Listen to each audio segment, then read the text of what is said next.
आखिर इंडिया के सबसे फेमस पैरानॉर्मल इन्वेस्टिगेटर की मौत इतनी रहस्यमयी हालत में कैसे हुई? ये एक ऐसा सवाल है जो आज भी बहुत से लोगों के मन में घूमता है और ये एक ऐसी कहानी है जो विज्ञान और अलौकिक दुनिया के बीच की लाइन को ना थोड़ा धुंधला सा कर देती है।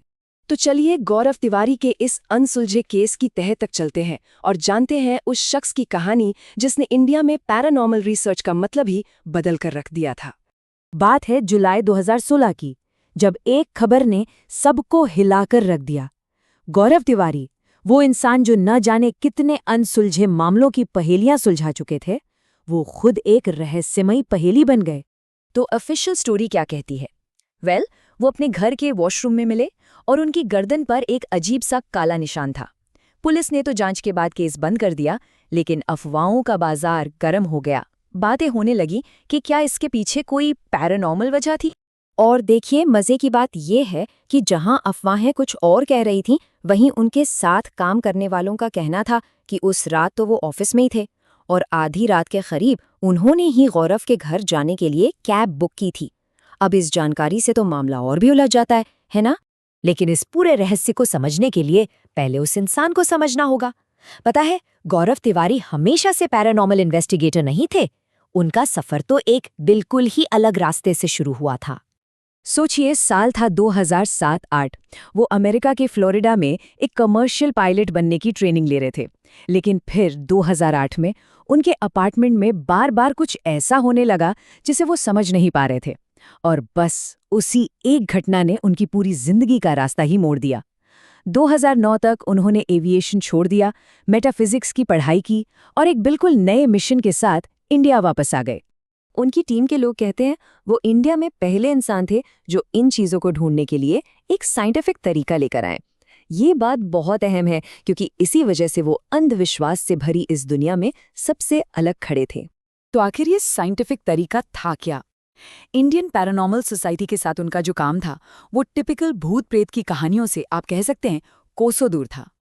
देखिए, घोस्ट हंटिंग और पैरानॉर्मल इन्वेस्टिगेशन में जमीन आसमान का फर्क होता है।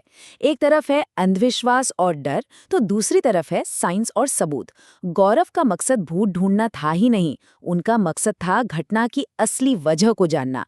मतलब किसी भी नतीजे पर पहुंचने से पहले वो हर लॉजिकल कारण को खारिज करते थे। और पता है उनके रिजल्ट्स कितने चौंकाने वाले थे? उनके करीब 90% मामलों का हल या तो मेडिकल कारणों से निकल आता था या साइकोलॉजिकल। सिर्फ 10% केस ऐसे थे जिन्हें शायद पैरानॉर्मल कहा जा सकता था। तो साफ है ना, उनका इरादा डर फैलाना नहीं बल्कि अपने तर्क से डर को खत्म करना था। 6000 से ज्यादा, ये बस एक नंबर नहीं है, ये उनके तजुर्बे और उनके जुनून का सबूत है। इतने सारे मामलों की जांच करने का मतलब है कि उन्होंने इंसानी दिमाग और उस अनजानी दुनिया दोनों को बहुत बहुत करीब से देखा और समझा था। तो चलिए अब उनके कुछ सबसे फेमस केसेस पर नजर डालते हैं। उन जगहों पर चलते हैं जिन्हें इंडिया की सबसे भूताहा जगह माना जाता है और देखते हैं कि गौरव और उनकी टीम को वहां आखिर मिला क्या। भानगढ़ किला, जिसे एशिया की सबसे डरावनी जगह कहते हैं, उनकी जांच में वहां कुछ भी पैरानॉर्मल नहीं निकला। वहां की ज्यादातर गतिविधियां जंगली जानवरों की वजह से थी।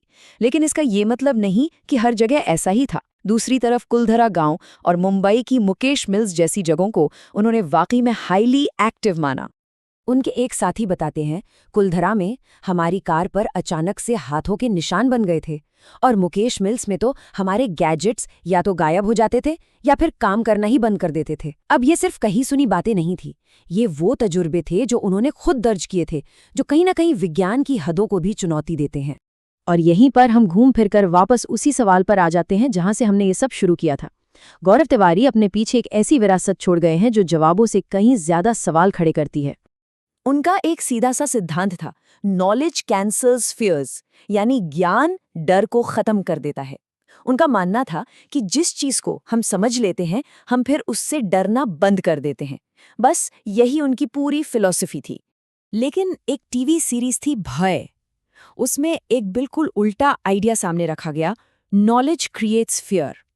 मतलब ज्ञान डर पैदा करता है कि कोई इंसान जितना ज्यादा जानने लगता है उसे डरने की उतनी ही ज्यादा वजहें मिल जाती हैं। अब गौरव की टीम तो इसे एक क्रिएटिव लिबर्टी कहती है, लेकिन साथ ही वो ये भी मानते हैं कि इस बात में थोड़ी सच्चाई तो है। जब भी कोई किसी विषय की बहुत गहराई में जाता है तो उसे उसके अच्छे और बुरे दोनों ही पहलुओं का पता चलता है। तो अंत में सवाल यही आके रुकता है, क्या गौरव तिवारी का काम हमें कुछ जवाब देता है या फिर हमें और भी गहरे सवालों में उलझा देता है? उनकी जिंदगी और उनकी मौत दोनों ही एक ऐसी अनसुलझी पहेली है जो हमें सोचने पर मजबूर कर देती है।